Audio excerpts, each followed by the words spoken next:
ñu ngi leen di nuyu di leen sant di rafetlu ànd bi ngeen ànd ak sunu programme ñu am plaisir di dalal tey sunu gan gi di Aboubacar Bengelloune mu nekk membre fondateur du mouvement non au troisième mandat mu xam nag lu bëri ci jëm ci wàllu itam diaspora bi ndax fa lay nekk ñu taxaw seetlu itam ci taxawaayu député yi nga xam ne moom la ñu fal ci diaspora bi yow nekkoon nga directeur de campagne coalition intercoalition Yewwi Wàllu ci France. nan nga gisee seen taxawaay ci assemblée nationale. man lu xew na biir assemblée nationale bi mais man bugguma si yàgg parce que waxtaan nañ si ku nekk wax nga sa avis. lii important wul. de toute façon jàll ba lu important mooy. naka la ñuy def ba suñu diaspora mun participer ci développement Sénégal naka la ñuy def pour que doomu réew yi nekk ci bitim réew mu ñu buggee ñibbisi mu ñibbisi avec seen projet wala mu ñibbisi toog fi ak seen famille parce que Sénégal aujourd'hui ak ressources yu ñu am ak potentiel bu ñu am wax nañ ko mun liggéey pour que ñu dellu ci suñu dëkk indi suñu expérience bu ñu amee ci biti bokk fi avec les autres membres de notre communauté ici ñu liggéey ensemble defar suñu dëkk c'est loolu pour que ñu def ko il faut que ñu génne ci schéma bu nga xam ne depuis Senghor Abdou Diouf Wade Macky Sall on est toujours dedans c'est musuñu defal tous ci diaspora bi ma ne la ñoom ñëpp defaluñu tous ci diaspora bi ñoom ñëpp seen logique seen vision mooy man su ma ñëwee au pouvoir man maay nommer le responsable de la diaspora mooy kuy jugee ci sa parti wala jugee sur ton entourage alors que ñun faalewuñu ko. non munoo wax ne Macky Sall defu ci dara parce que am na ministère bi nga xam ne. Sénégalais de l'extérieur am na. waaye it 100 000 logements itam. waaw mais dama la ne waa APR bu bëgg a ñëw toog fii man maa ngi fii.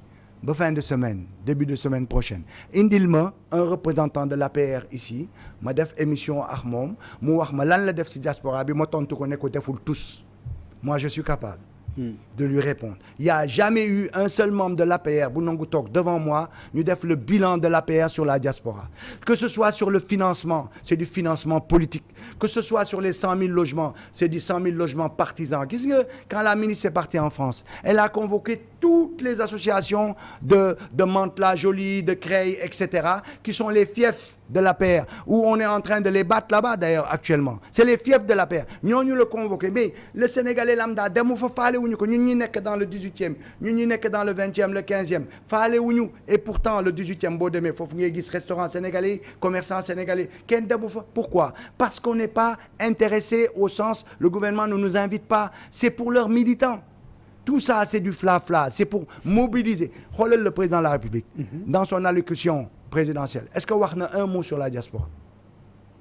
Zéro. Daf ñu mere. Pourquoi? Parce qu'on l'a battu partout. ci élection législative ñu génn. On l'a battu partout. Sauf sur deux. À côté la fille, dans les pays de la CEDEAO, ici, là. Les pays africains. Ici, le fait gagner 2. Mais sur les 15, on l'a battu. xam nga yow bu ñu la battee sur 15 yow 2 rek nga am ñun ñu am 13 tu peux pas dire que diaspora bi daf la valider. il faut être fou. mais ci seen biir aussi am na ñoo xam ne ñu falu ci intercoalition bi bokk ci PDS. bi ñëwee assemblée nationale gis nañu tuuti décalage bi am seen diggante ak wàllu finalement li ñuy sàmmante ak askan wi ci campagne bi est-ce que ñu ngi koy jëfee. non problème moom laa la wax. On a un problème, c'est pour ça que loolu foofu laa bëggoon waxtaane c'est que ñu demander à l'opposition de bien réfléchir. Si c'est pour être au pouvoir nga am la même politique de diaspora que ce qu'on a vécu ba léegi c'est pas la peine toogal vraiment c'est pas la peine nga ñuy sonnal di ñu fitnaal mais soo bëggee changer da ngay changer parce que député yi ñu indi normalement député yooyu dañu waroon nekk les députés de yow. D'accord dañu waroon travailler ensemble ñoom ñëpp dañu ne seen parti politique dañ koy teg de côté on travaille ensemble on réfléchit ensemble on essaye de poser la problématique de la diaspora à l'Assemblée nationale pour qu'il y ait une prise de conscience sur comment il faut travailler avec nous comment il faut faire sur ceci ou cela etc. Et Dieu sait que si tu veux qu'on parle de la diaspora, je peux parler avec toi dans une émission de 3 heures de temps, sax du doy, n'aller expliquer quelle forme de politique, quelle forme de revendication, pourquoi on n'avance pas, qu'est-ce qu'on attend, quels sont nos problèmes. C'est su ma ko waxee fii waa diaspora, tous m'approuveront. Mais ce que je veux te dire par là, c'est qu'aujourd'hui, malheureusement, on tombe dans les travers. Tous ces députés-là ont retrouvé leur parti. S'ils ont retrouvé leur parti, quand on dit que l'APR a des députés godillots, qu'est-ce qu'on peut dire de l'opposition? Yo, tu as rejoint ton parti. Tu réponds aux directives de ton parti. Bu parti bi ne yëkkati sa loxo nga yëkkati su sifflé fii nga tam. Ça veut dire que tu es devenu un député godillot. Donc sur cette problématique, malgré que j'ai dirigé effectivement Yao Bonyo Gagné, nous n'avons pas encore réglé cette problématique de député godillot.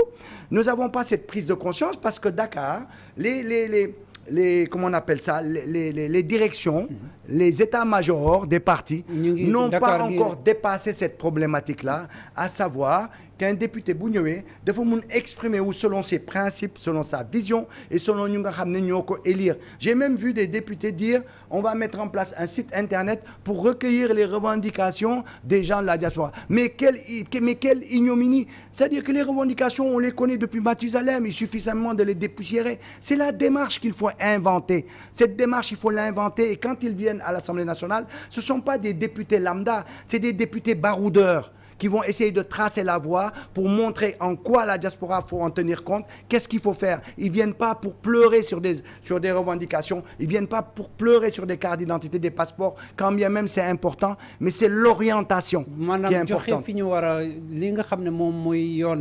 Oui, tracer la voie, l'orientation. C'est-à-dire la question de la diaspora n'est pas une question revendicative quant au fond. La question de la diaspora, c'est une question structurelle, d'organisation. Il faut remettre en cause le fait que la diaspora soit liée à un ministère des Affaires étrangères. Ministère des Affaires étrangères, warul ilif diaspora. Ça ne marche pas. Donc, c'est une question structurelle. Moi, madame, naka la ñuy ilifé diaspora. Diaspora, il faut avoir un ministère. Si nous avons un ministère, moi, un haut commissariat. Il y a le ministère des Sénégalais de l'extérieur. Mais non, il est relié aux affaires étrangères. Mais ça ne va pas du tout. Parce que nous on n'a rien à voir avec la diplomatie. Par exemple, sur ma carte d'identité ou sur mon passeport, tu me vois, moi, aller au commissariat pour changer mon passeport. Ils ne me connaissent pas. C'est mon passeport. Paris, là, ils me changé. C'est mon dossier. Faut au commissariat. Je vais dans ce haut commissariat qui contacte Paris. Par exemple, il y a des décès. Les gens reviennent ici pour faire le partage de l'héritage. Ils ont tous les problèmes.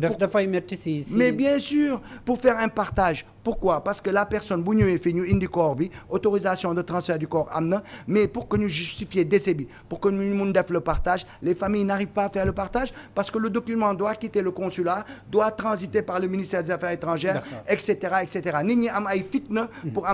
Mais il y a tellement de choses à faire dans ce pays. Nous occasion de Aboubacry Benjeloun ci déplacement bi. maa ngi leen di remercier puis de remercier téléspectateurs yi en espérant nag dinañu mun discuter ci diaspora bi. dinañu am occasion loolu laa fay daal. Inch'Allah. Y a pas de problème. Aboubacry Benjeloun nekkoon sunu gan bi tey moom.